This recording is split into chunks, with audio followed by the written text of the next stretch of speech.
ਸਤਿ ਸ਼੍ਰੀ ਅਕਾਲ। Ajit web TV ਦੇਖ ਰਹੀ ਸਾਰੀ ਦਰਸ਼ਕਾਂ ਦਾ ਮੈਂ ਤਰਨਜੀਤ ਕੌਰ ਅਜੀਤ ਖਬਰਾਂ ਦੇ ਇਸ ਬੁਲੇਟਿਨ ਵਿੱਚ ਨਿੱਘਾ ਸਵਾਗਤ ਕਰਦੀ ਹਾਂ। ਆਓ ਸਭ ਤੋਂ ਪਹਿਲਾਂ ਨਜ਼ਰ ਮਾਰ ਲੈਂਦੇ ਹਾਂ ਅੱਜ ਦੀਆਂ ਚੋਣਵੀਆਂ ਖਬਰਾਂ ਤੇ। ਲੋਕ ਸਭਾ ਚੋਣਾਂ 'ਚ ਭਾਜਪਾ ਦੀ ਸਰਕਾਰ ਬਣਾਉਣ ਦਾ ਕੇਂਦਰੀ ਰਾਜ ਮੰਤਰੀ ਵੱਲੋਂ ਦਾਅਵਾ। ਏਐਸਆਈ ਨੇ ਪਤਨੀ ਪੁੱਤ ਨੂੰ ਗੋਲੀ ਮਾਰ ਖੁਦ ਨੂੰ ਕੀਤਾ ਸ਼ੂਟ। ਸਿੱਕਮ 'ਚ ਬਰਫ਼ਬਾਰੀ 6 ਸੈਲਾਨੀਆਂ ਦੀ ਮੌਤ। ਕਾਰੋਬਾਰੀਆਂ ਨੂੰ ਫਸਾਉਣ ਵਾਲੀ ਬਲੈਕਮੇਲਰ ਜਸਨੀਤ ਕੌਰ ਦਾ ਹੋਇਆ ਪਰਦਾਫਾਸ਼। ਤੇ ਪਠਾਨਕੋਟ ਵਿੱਚ ਮੀਂਹ ਨੇ ਕਿਸਾਨਾਂ ਦੀ 80 ਤੋਂ 100% ਦੀ ਫਸਲਾਂ ਦਾ ਕੀਤਾ ਨੁਕਸਾਨ। ਤੇ ਹੁਣ ਇਹਨਾਂ ਖਬਰਾਂ ਦਾ ਵਿਸਥਾਰ ਤੇ ਕੁਝ ਹੋਰ ਖਬਰਾਂ। ਕੇਂਦਰੀ ਰਾਜ ਮੰਤਰੀ ਅਰਜੁਨ ਰਾਮ ਮੇਘਵਾਲ ਨੇ ਅੱਜ ਅੰਮ੍ਰਿਤਸਰ ਦੇ ਰਾਜਾ ਸਾਂਸੀ ਵਿੱਚ ਮੁਖਵਿੰਦਰ ਸਿੰਘ ਮਾਹਲ ਦੇ ਗ੍ਰਹਿ ਵਿਖੇ ਪ੍ਰੈਸ ਕਾਨਫਰੰਸ ਕੀਤੀ। ਇਸ ਦੌਰਾਨ ਉਨ੍ਹਾਂ ਦਾਅਵਾ ਕੀਤਾ ਕਿ 2024 ਦੀਆਂ ਲੋਕ ਸਭਾ ਚੋਣਾਂ 'ਚ ਭਾਜਪਾ ਦੀ ਸਰਕਾਰ ਬਣੇਗੀ। ਇਸ ਦੇ ਨਾਲ ਹੀ ਉਨ੍ਹਾਂ ਕਿਹਾ ਕਿ ਜਲੰਧਰ ਜ਼ਿਮਨੀ ਚੋਣ 'ਚ ਭਾਜਪਾ ਦੀ ਜਿੱਤ ਹੋਵੇਗੀ। ਕੇਂਦਰੀ ਰਾਜ ਮੰਤਰੀ ਅਰਜੁਨ ਰਾਮ ਮੇਘਵਾਲ ਲੋਕ ਸਭਾ ਪ੍ਰਵਾਸ ਯੋਜਨਾ ਤਹਿਤ ਅੰਮ੍ਰਿਤਸਰ ਦੇ ਦਿਹਾਤੀ ਖੇਤਰ ਵਿੱਚ ਪਹੁੰਚੇ ਸਨ। ਉਨ੍ਹਾਂ ਕਿਹਾ ਕਿ ਕਰਨਾਟਕ ਵਿੱਚ ਵੀ ਭਾਜਪਾ ਦੀ ਸਰਕਾਰ ਬਣੇਗੀ। ਉਨ੍ਹਾਂ ਕਿਹਾ ਕਿ ਪੰਜਾਬ ਵਿੱਚ ਭਾਜਪਾ ਦਾ ਗ੍ਰਾਫ लगातार वध रहा है। देखिए मित्रों, नमस्कार। Very silent and crisp and short. मित्रों नमस्कार। मैं आज अमृतसर लोकसभा क्षेत्र में एक हमारी भारतीय जनता पार्टी की योजना बनी है जिसको हम लोकसभा प्रवास योजना बोलते हैं। तो उस सिलसिले में मैं आज अमृतसर के देहात क्षेत्र में आया हुआ था। कुछ मीटिंगें हमारी अलग अलग क्षेत्रों में हुई है। पार्टी कार्यालय में भी मीटिंग हुई है अमृतसर में, और इसके आधार पर मैं ये कह सकता हूँ कि लोकसभा क्षेत्र अमृतसर में वातावरण भारतीय जनता पार्टी के पक्ष में बनता जा रहा है। लगातार हमारा धरातल भी मजबूत हो रहा है। प्रधानमंत्री नरेंद्र मोदी जी की जो नीतियां हैं उसका प्रभाव धरातल में हमें देखने को मिल रहा है। पब्लिक भी जुड़ रही है। देखिए, दो हमारे पिलर हैं जिसको प्रधानमंत्री मोदी जी हमेशा कहते हैं। एक है डेवलपमेंट और दूसरा है गुड गवर्नेंस। हमारे शासन के ये दो ही आधार हैं, और इन दो आधारों के आधार पर जब हम कोई एजेंडा लेकर के जाते हैं किसी भी प्रदेश में तो हमें उसका समर्थन मिलता है। अभी आपने देखा होगा कि नॉर्थ ईस्ट में 3 राज्यों में चुनाव हुए। कुछ लोगों ने कहा वहाँ क्रिश्चियनिटी है, लेकिन हम तीनों में सरकार बनाने में सफल हुए। अभी तुरंत आगे आने वाले समय में कर्नाटका में चुनाव है, वहाँ भी हम सरकार बनाने में सफल होंगे। 2023 में हम चल रहे हैं। राजस्थान, मध्य प्रदेश, छत्तीसगढ़ और तेलंगाना में, इन राज्यों में भी चुनाव होंगे, बड़े राज्यों में। मिजोरम भी उसके साथ है। और फिर तुरंत बाद 2024 आएगा, उसमें हमारे पंजाब में 13 सीटें हैं। लगातार हमारा जनाधार भी बढ़ रहा है। मोदी जी की नीतियों का आधार भी मजबूत हो रहा है। इसके आधार पर हम कह सकते हैं कि लोकसभा चुनाव में पंजाब से भारतीय जनता पार्टी का बहुत ही अच्छा प्रदर्शन रहने वाला है। बाकी विषय आपके लिए मैं छोड़ता हूं कि आप जो पूछेंगे उसका जवाब देने की मैं कोशिश करूंगा। मैंने आपको बताने की कोशिश की हमारा लोकसभा प्रवास योजना, उसके तहत मैं यहाँ आज अमृतसर के देहात क्षेत्र में आया हुआ हूँ। ਪੰਜਾਬ ਪੁਲਿਸ ਦੇ ਸਹਾਇਕ ਸਬ ਇੰਸਪੈਕਟਰ ਨੇ ਪਿੰਡ ਭੁੰਬਲੀ ਵਿੱਚ ਪਤਨੀ ਅਤੇ ਨੌਜਵਾਨ ਪੁੱਤਰ ਦੀ ਗੋਲੀਆਂ ਮਾਰ ਕੇ ਹੱਤਿਆ ਕਰ ਦਿੱਤੀ। ਫਰਾਰ ਹੋਣ ਤੋਂ ਕੁਝ ਘੰਟਿਆਂ ਮਗਰੋਂ ਪੁਲਿਸ ਘੇਰੇ ਵਿੱਚ ਆਏ ਏਐਸਆਈ ਨੇ ਗੋਲੀ ਮਾਰ ਕੇ ਖੁਦਕੁਸ਼ੀ ਕਰ ਲਈ। ਉਸ ਦਾ ਇੱਕ ਪੁੱਤ ਕੈਨੇਡਾ ਰਹਿੰਦਾ ਹੈ। ਇਹ ਪੁਲਿਸ ਕਰਮਚਾਰੀ ਅੰਮ੍ਰਿਤਸਰ ਵਿੱਚ ਉੱਚ ਅਧਿਕਾਰੀ ਦੀ ਸੁਰੱਖਿਆ ਵਿੱਚ ਤਾਇਨਾਤ ਸੀ। ਪੁਲਿਸ ਜ਼ਿਲ੍ਹਾ ਗੁਰਦਾਸਪੁਰ ਦੇ ਥਾਣਾ ਤਿੱਬੜ ਅਧੀਨ ਪਿੰਡ ਭੁੰਬਲੀ ਦੇ ਏਐਸਆਈ ਭੁਪਿੰਦਰ ਸਿੰਘ ਨੇ ਅੱਜ ਸਵੇਰੇ 9:30 ਵਜੇ ਦੇ ਕਰੀਬ ਇਸ ਘਟਨਾ ਨੂੰ ਅੰਜਾਮ ਦਿੱਤਾ। ਸਵੇਰੇ ਉਸਦਾ ਆਪਣੀ ਪਤਨੀ ਅਤੇ ਪੁੱਤਰ ਨਾਲ ਕਿਸੇ ਗੱਲ ਤੋਂ ਝਗੜਾ ਹੋਇਆ ਤਾਂ ਭੁਪਿੰਦਰ ਸਿੰਘ ਨੇ ਆਪਣੇ ਲੜਕੇ ਬਲਪ੍ਰੀਤ ਸਿੰਘ ਤੇ ਗੋਲੀ ਚਲਾ ਦਿੱਤੀ। ਜਦੋਂ ਪੁੱਤ ਨੂੰ ਬਚਾਉਣ ਮਾਂ ਬਲਜੀਤ ਕੌਰ ਅੱਗੇ ਆਈ ਤਾਂ ਉਸ ਤੇ ਵੀ ਗੋਲੀਆਂ ਦਾਗ ਦਿੱਤੀਆਂ। ਇਸ ਮਗਰੋਂ ਉਸਨੇ ਆਪਣੇ ਪਾਲਤੂ ਕੁੱਤੇ ਨੂੰ ਵੀ नहीं बख्शिया ਅਤੇ ਉਸ ਨੂੰ ਵੀ गोली मार के मार दिता। हाँ जी, हमें एक इंटीमेशन मिला था गुरदासपुर से, एक वहाँ पे डबल मर्डर हुआ है। एक एएसआई है भूपिंदर सिंह, उन्होंने वहाँ पे मर्डर करके आगे एक होस्टेज ਨੂੰ लेके बटाला की तरफ मूव कर रहे हैं। तो ਆਪਾਂ बटाला ਦੀ जो सारी फोर्स जो हैगे अपने एसपी साहब एसपीडी साहब ਦੀ ਟੀਮ ਹੈਗੇ, ਡੀਐਸਪੀਡੀ ਹੈਗੇ ਆ ਪਿੱਛੇ, ਡੀਐਸਪੀ ਸਿਟੀ ਫਤਿਹਗੜ੍ਹ ਚੂੜੀਆ ਜਿਨ੍ਹਾਂ ਦੀ ਏਰੀਆ ਪੈਂਦੀ ਹੈ ਸਾਰਿਆਂ ਨੇ अपना टीम इतने तैयार करके वो चेक कर रहे थे। सानू ये पता चलिया कि फाइनली आके इन्होंने इत्थे सिविल लाइन के एरिया पैंदा उत्थे एक अपने रिश्तेदार के कार दे विच वड़िया वैपन के साथ, और जो जिन्होंने उन्होंने होस्टेज लिया सीगा मनजीत कौर हैगे उन्होंने नाम, उन्होंने लेके अंदर बैठा होया। तो तकरीबन 11:30 वजे साडा ऑपरेशन शुरू होया सीगा जी। उस वेले उन्होंने नाल आपां गल ही कर रहे सीगे, जो जिन्होंने होस्टेज लिता सी। साडा मकसद यही सीगा कि ये होस्टेज नूं फ्री करन और अपने आप नूं सरेंडर करन। तो आप इन्हां नाल गल करते करते ये इस ते होस्टेज नूं फ्री करन नूं सक्सैसफुल हो गए जी। इन्हां ने तकरीबन 4 वजे सानूं होस्टेज नूं फ्री कराता, साडे कोल भेजता। फिर उसके बाद आप कोशिश कर रहे सीगे ये अपने आप नूं वैपन नूं छड्डे उत्थे और आके अपने आप नूं सरेंडर करन, लेकिन इस ते फाइनली सानूं हुण 5:03 तक ये उन्हां दी अपने आप नूं अंदर गोली मारन का आवाज़ आया। तो फिर हमने दरवाज़ा तोड़ के अंदर गए, चेक किए, तो फिर उन्होंने अपने आप को शॉट कर लिया था। कितने किफ़ायत की? अभी तो मुझे चेक करना पड़ेगा जी, क्योंकि वो जो डॉक्टर ही उसके बारे में बता पाएंगे। जो सुनाई दिया हवाई फायर, उसमें से 3 राउंड तो हमें सुनाई दिया जी। उनका शर्तें क्या रखी थी उन्होंने? ये शर्तें उनका ये था जी कि वो अपने आप वो वेपन लेके जाना चाहता था, कुड़ी नूं लेके जाना चाहता था गुरदासपुर, लेकिन वो सेफ़ नहीं होता है कि हमने जो ऑलरेडी जो मर्डर कमिट करके आए हुए होते हैं, हम एक सिटीज़न की लाइफ को डेंजर में नहीं लगा सकते हैं। तो हम उनको यही कन्विंस कर रहे थे कि आप वेपन छोड़ दीजिए, जैसे आप बोलेंगे हम वैसे सरेंडर करवा देंगे, कोई दिक्कत नहीं है। मामला कोई अभी तक सामने आया? ये लड़की का मामला तो नहीं जिसने लेके आया था? अभी तक तो कोई सामने नहीं आया जी। अब हमने उनसे बात कर लेंगे तो फिर तब जो मनजीत कौर है जो होस्टेज है उनसे बात करेंगे तो पता चलेगा, लेकिन उनको भी ज़्यादा आइडिया नहीं है इसके बारे में। ड्यूटी कहाँ पे दे रहे थे? इनका वो मुझे चेक करना पड़ेगा जी, क्योंकि ये यहाँ पे बिलोंग नहीं करता है। बिल्कुल, वो एक मिनट जी, वो यहाँ पे बिलोंग नहीं करते हैं, ना ही वो यहाँ से यहाँ पे काम करते हैं। जो एसएसपी गुरदासपुर जो है वो आपको पूरा इसके बारे में आइडिया दे सकते हैं। वो तो he is been move to the hospital ji, तो doctor will be able to tell about it. अभी तक हमारे पास आए नहीं है, तो जैसे ही हमें वो जो सुनाई दिया आवाज़ सुनाई दिया तो हमने इमीडिएटली टीम्स मूव कराए। हमने स्टैंड बाय पे, क्योंकि होस्टेज अंदर थे तो हमने एम्बुलेंस को स्टैंड बाय रखे हुए थे। जैसे ही सुनाई दिया तो हमने उनको मूव कराया हॉस्पिटल। जैसे अब डॉक्टर से मैं वहाँ पे जाऊँगी या अपने ऑफिसर जाएंगे, वो चेक करेंगे जी क्या स्टेटस। किसी का अपनी मेंटल स्टेट होती है। हमने 6 घंटे लगाए इनके साथ, बैठे रहे, उनसे बात करें। जो इनके रिलेटिव्स भी थे वो भी उनसे बात कर रहे थे कि आप सरेंडर कर दो, लेकिन वो भी बोल रहे थे मैं कर लूँगा, वो भी नहीं था। लेकिन किसी के दिमाग में क्या चलता है वो तो वो खुद ही जानते हैं, ठीक है ना जी। तो कारण क्या?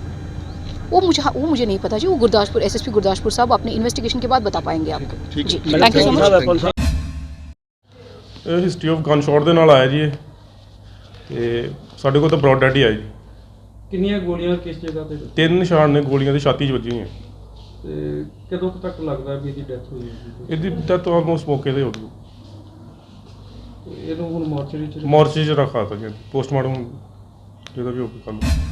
ਸਿੱਕਮ ਦੀ ਰਾਜਧਾਨੀ ਗੰਗਟੋਕ ਵਿੱਚ ਅੱਜ ਬਰਫੀਲਾ ਤੂਫਾਨ ਆਇਆ। ਇਸ ਵਿੱਚ 6 ਸੈਲਾਨੀਆਂ ਦੀ ਮੌਤ ਹੋ ਗਈ ਅਤੇ 150 ਲੋਕਾਂ ਦੇ ਬਰਫ਼ ਵਿੱਚ ਫਸੇ ਹੋਣ ਦੀ ਖਬਰ ਹੈ। ਮਰਨ ਵਾਲਿਆਂ ਵਿੱਚ 4 ਪੁਰਸ਼, 1 ਔਰਤ ਅਤੇ 1 ਬੱਚਾ ਸ਼ਾਮਿਲ ਹਨ।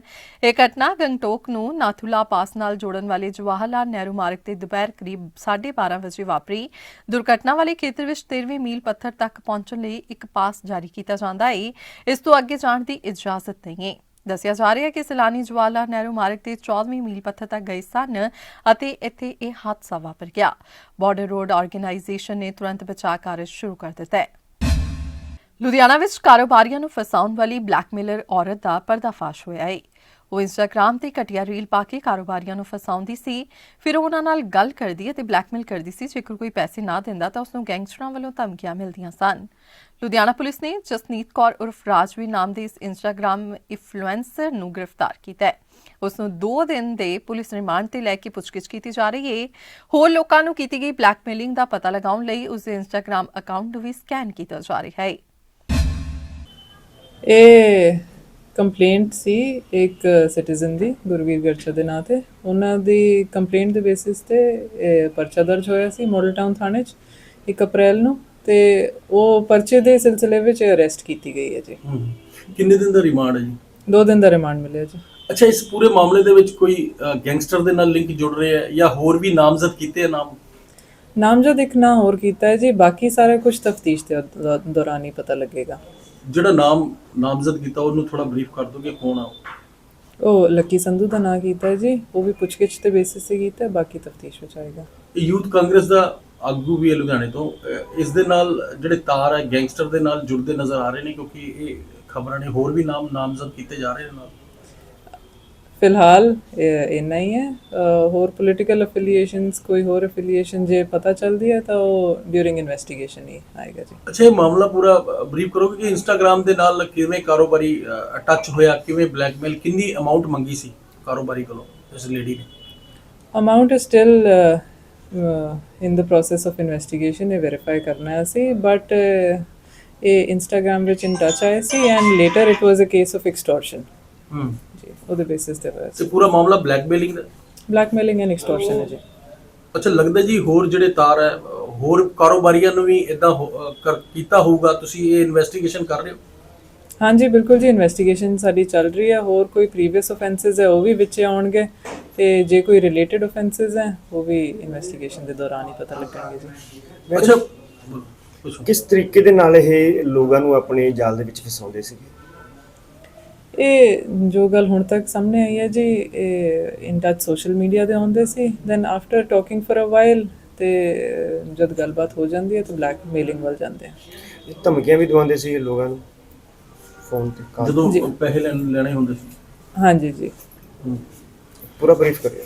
ਧਮਕੀਆਂ ਕੁਛ ਨਹੀਂ ਜੀ, ਇੱਕ ਵਾਰ ਜਦ ਗੱਲ ਹੋ ਜਾਂਦੀ ਸੀ ਤੇ ਬਲੈਕਮੇਲਿੰਗ, ਐਕਸਟੋਰਸ਼ਨ ਤੇ ਬਾਕੀ ਧਮਕੀ ਦੀ ਜਿਹੜੀ ਗੱਲ ਹੈ ਉਹ it is part of the complaint, but we will verify and it will be as part of investigation. ਅੱਛਾ, ਜਿਹੜਾ ਨਾਮਜ਼ਦ ਕੀਤਾ ਲੱਕੀ ਸੰਧੂ ਦੀ ਤੁਸੀਂ ਗੱਲ ਕਰ ਰਹੇ ਹੋ, ਉਹ ਹਿਰਾਸਤ ਵਿੱਚ ਲੈ ਲਿਆ, ਗ੍ਰਿਫਤਾਰ ਕਰ ਲਿਆ? ਨਹੀਂ ਜੀ, ਗ੍ਰਿਫਤਾਰ ਨਹੀਂ ਹੋਇਆ ਜੀ। ਉਹਦੇ ਵਾਸਤੇ ਕੀ ਕਰ ਰਹੀ ਹੈ ਪੁਲਿਸ?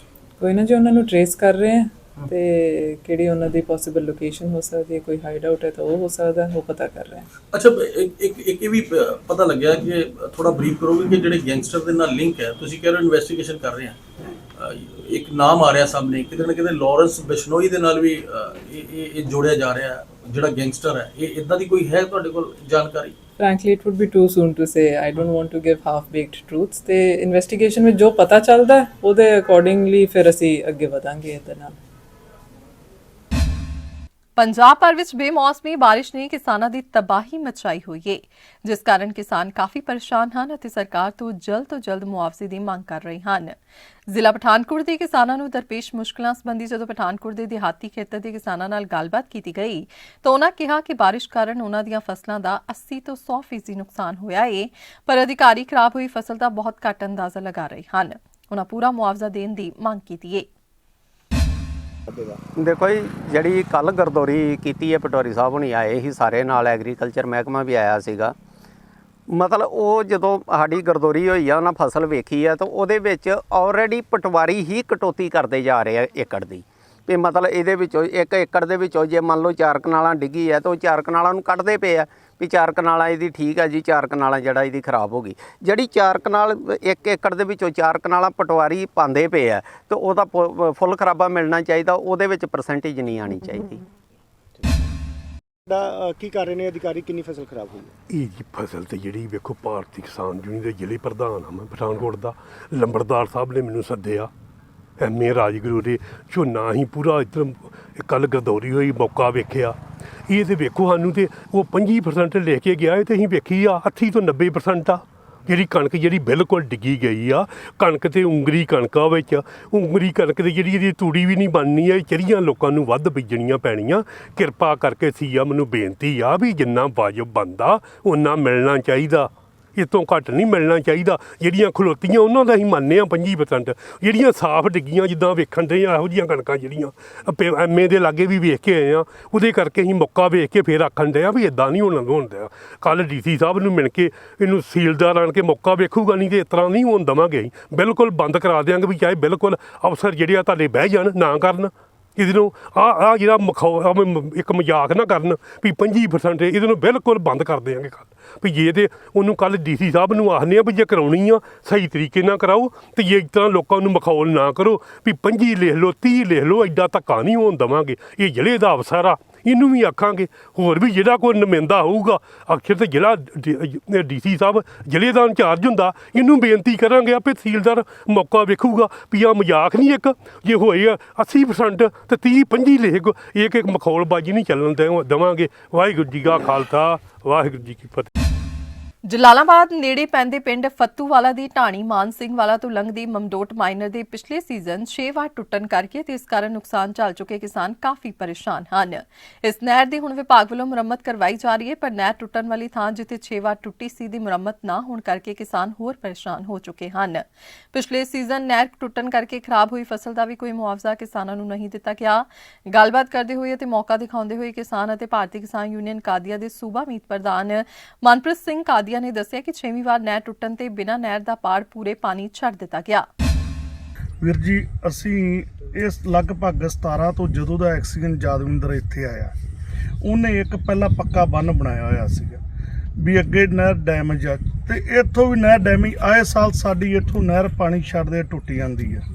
ਐਤਕੀ ਕੀ ਹੋਇਆ, ਪਿਛਲੇ ਸਾਲ 1 ਮਹੀਨੇ ਵਿੱਚ 6 ਵਾਰੀ ਨਹਿਰ ਟੁੱਟੀ, ਉਹ 5ਵੀਂ ਵਾਰ ਨਹਿਰ ਟੁੱਟੀ 1 ਮਹੀਨੇ 'ਚ। ਅਖਬਾਰਾਂ 'ਚ ਵੀ ਖਬਰਾਂ ਲੱਗੀਆਂ, ਇਲੈਕਟ੍ਰੋਨਿਕ ਮੀਡੀਆ 'ਚ ਵੀ ਗੱਲ ਆਈ। ਉਦੋਂ 6ਵੀਂ ਵਾਰੀ ਬੰਨ ਨਹੀਂ ਇਹ ਪੂਰੇ ਹੈਗਾ, ਬੰਨ ਨੂੰ ਬੰਨਿਆ ਨਹੀਂਗਾ। 6ਵੀਂ ਵਾਰੀ ਆਪਦੀ ਤੈਸ਼ ਵਿਖਾਉਂਦੇ ਆ ਜਾਦਵਿੰਦਰ ਨੇ, ਇਹ ਨਹਿਰ 6ਵੀਂ ਵਾਰੀ ਫੇਰ ਪਾਣੀ ਉਵੇਂ ਛੱਡਤਾ। ਬਟ ਸਾਨੂੰ ਐਸਸੀ ਸਾਹਿਬ ਇੱਥੇ ਆ ਮਹਿੰਦੀ ਰਤਾ ਹੀ ਆਈ ਜਿਹੜੇ ਮੌਜੂਦ ਨੇ ਹੁਣ, ਉਹਨਾਂ ਇਹ ਕਿਹਾ ਪ੍ਰਧਾਨ ਜੀ ਇੱਕ ਵਾਰੀ ਮੇਰੇ ਵੱਲੇ ਵੇਖੋ ਤੇ ਜਾਣ ਦਿਓ ਵੀ ਐਤਕੀ ਕੋਈ ਕਾਰਵਾਈ ਨਾ ਕਰੋ, ਪਰ ਅਗਲੇ ਸਾਲ ਤੋਂ ਡਾਏ ਤੋੜ ਉਹ ਮੋੜ ਤੱਕ ਇਹਨੂੰ ਅਸੀਂ ਪ੍ਰੋਪਰ ਬਣਾ ਕੇ ਫਿਰ ਚਲਾਵਾਂਗੇ। ਹੁਣ ਬਣ ਨਹੀਂ ਰਹੀ ਨਾਲ ਨਹਿਰ ਵੀਰ ਜੀ, ਇਹ 5 ਤੋਂ 700 ਮੀਟਰ ਆ ਤੁਸੀਂ ਵੇਖ ਹੀ ਰਹੇ ਹੋ, ਬੰਨ ਇੱਥੇ ਆ, ਬੰਨ ਵੀ ਵਿੱਚ ਨਹੀਂ ਲਿਆ ਗਿਆ, ਨਾਲ ਆ ਨਾਲ ਆ ਜਿੱਥੋਂ ਟੁੱਟਦੀ ਆ ਜੀ ਤੇ 5 ਤੋਂ 700 ਮੀਟਰ ਫੁੱਟ, ਮੀਟਰ ਵੀ ਨਹੀਂ ਕਹਿ ਸਕਦੇ, ਫੁੱਟ ਜੇ ਹੋਰ ਬਣਾਏ ਐਸਟੀਮੇਟ ਇਹਨਾਂ ਨੇ ਆਪਦੀ ਯਾਦਵਿੰਦਰ ਨੇ ਕਮਾਊ ਬੇਟਾ ਰੱਖਣ ਵਾਸਤੇ, ਕਿਉਂਕਿ ਨਹਿਰ ਜੋ ਟੁੱਟਦੀ ਹੈ ਸਾਨੂੰ ਨਹੀਂ ਪਤਾ ਕਿੰਨੇ ਇਹ ਪਾ ਦਿੰਦੇ ਆ ਖਰਚੇ ਕਿੰਨੇ ਕੀ, ਇਹਦਾ ਹੁਣ ਚਲੋ ਲੱਗੇਗਾ ਪਤਾ ਜਦੋਂ ਹੁਣ ਮਹਿਕਮੇ 'ਚ ਗਏ ਅਸੀਂ। ਇਹਨਾਂ ਨੇ ਇਹ ਆਪਦਾ ਕਮਾਊ ਬੇਟਾ, ਹੁਣ ਮੀਂਹ ਦਾ ਪਾਣੀ ਪਿਆ ਜਿੱਥੇ ਨਹਿਰ ਬਣੀ ਆ ਉੱਥੇ ਬਿਲੋ ਇੱਥੇ ਇੱਕ ਤੁਪਕਾ ਪਾਣੀ ਵਿਖਾ ਦਿਓ, ਕਿਉਂਕਿ ਖੁੱਡਾ ਨਾਲ ਸਾਰਾ ਪਾਣੀ ਖਿੱਚ ਗਿਆ ਸਾਰਾ ਰਾਈਟ ਹੈਂਡ। ਅਸੀਂ ਇਹ ਵੀ ਮਹਿਕਮੇ ਮੰਗ ਕੀਤੀ ਆ ਵੀ ਤੁਸੀਂ ਇਕੱਲਾ ਰਾਈਟ ਹੈਂਡ ਹੀ ਇਹ 1,98,200 ਤੋਂ ਲੈ ਕੇ 1,99,500 ਤੱਕ ਪਿਛਲੇ ਮਹੀਨੇ 'ਚ 5 ਤੋਂ 6 ਵਾਰੀ ਨਹਿਰ ਟੁੱਟੀ ਹੋਵੇ ਤੇ ਫੇਰ ਬੁਰਜੀਆ ਨੰਬਰ ਦੱਸ ਦਿਓ ਤੁਸੀਂ। ਬੁਰਜੀ ਨੰਬਰ ਜੀ ਮਮਦੋਟ ਮਹੀਨਰ ਲక్ష్మణ ਨਹਿਰ ਮਮਦੋਟ ਮਹੀਨਰ ਬੁਰਜੀਆਂ ਦੱਸ 1,98,200 ਤੋਂ ਲੈ ਕੇ 1,99,500 ਤੱਕ 6 ਵਾਰੀ ਨਹਿਰ ਟੁੱਟੀ ਹੋਵੇ ਤੇ ਕੰਮ ਫੇਰ ਵਿੱਚ ਆ, ਨਹੀਂ 500-600 ਮੀਟਰ ਲੈਣਾ ਇਹਨਾਂ ਕੋਈ ਜ਼ਿਆਦਾ ਔਖਾ ਨਹੀਂ। ਅੰਮ੍ਰਿਤਪਾਲ ਸਿੰਘ ਦੀ ਗ੍ਰਿਫਤਾਰੀ ਨੂੰ ਲੈ ਕੇ ਪੰਜਾਬ ਪੁਲਿਸ ਵੱਲੋਂ ਬੀਤੇ ਦਿਨੀ ਚਲਾਏ ਸਰਚ ਅਭਿਆਨ ਤੋਂ ਬਾਅਦ ਅੱਜ ਫਿਰ ਬਠਿੰਡਾ ਪੁਲਿਸ ਵੱਲੋਂ ਅਮਨ ਅਤੇ ਕਾਨੂੰਨ ਦੀ ਸਥਿਤੀ ਨੂੰ ਵੇਖਦੇ ਹੋਏ ਸ਼ਹਿਰ ਵਿੱਚ ਫਲੈਗ ਮਾਰਚ ਕੱਢਿਆ ਗਿਆ। ਇਹ ਫਲੈਗ ਮਾਰਚ ਪੁਲਿਸ ਲਾਈਨ ਤੋਂ ਸ਼ੁਰੂ ਹੋਇਆ। ਇਸ ਮੌਕੇ ਪੁਲਿਸ ਪ੍ਰਸ਼ਾਸਨ ਵੱਲੋਂ ਲੋਕਾਂ ਨੂੰ ਅਮਨ ਅਤੇ ਕਾਨੂੰਨ ਦੀ ਸਥਿਤੀ ਬਣਾਏ ਰੱਖਣ ਦੀ ਅਪੀਲ ਕੀਤੀ ਅਤੇ ਅਫਵਾਹਾਂ ਤੋਂ ਬਚਣ ਲਈ ਕਿਹਾ। ਅੱਜ ਬਠਿੰਡੇ ਸ਼ਹਿਰ ਦੇ ਵਿੱਚ ਅਮਨ ਤੇ ਕਾਨੂੰਨ ਦੀ ਸਥਿਤੀ ਨੂੰ ਬਰਕਰਾਰ ਰੱਖਣ ਲਈ ਅਸੀਂ ਫਲੈਗ ਮਾਰਚ ਕੱਢ ਰਹੇ ਹਾਂ। ਇਹਦੇ ਵਿੱਚ ਸਾਡੇ ਨਾਲ CAPF ਦੀ ਇੱਕ RAF ਦੀ ਕੰਪਨੀ ਹੈਗੀ, ਸਾਰੇ ਜ਼ਿਲ੍ਹੇ ਦੇ ਅਫਸਰ ਸਾਹਿਬਾਨ SHO ਸਾਹਿਬ ਸਾਡੇ ਨਾਲ ਨੇ ਤੇ ਪਬਲਿਕ ਦੇ ਵਿੱਚ ਕੌਨਫੀਡੈਂਸ ਬਿਲਡ ਕਰਨ ਲਈ ਅਸੀਂ ਆ ਫਲੈਗ ਮਾਰਚ ਕੱਢਿਆ ਹੈ। ਸਰ ਕਿੰਨੀਆਂ ਕੰਪਨੀਆਂ ਆਈਆਂ ਜੀ ਬਾਹਰੋਂ 6-7 ਦੇ ਕਰੀਬ ਕੰਪਨੀਆਂ ਸਾਡੇ ਕੋਲ ਆਈ ਹੋਈ।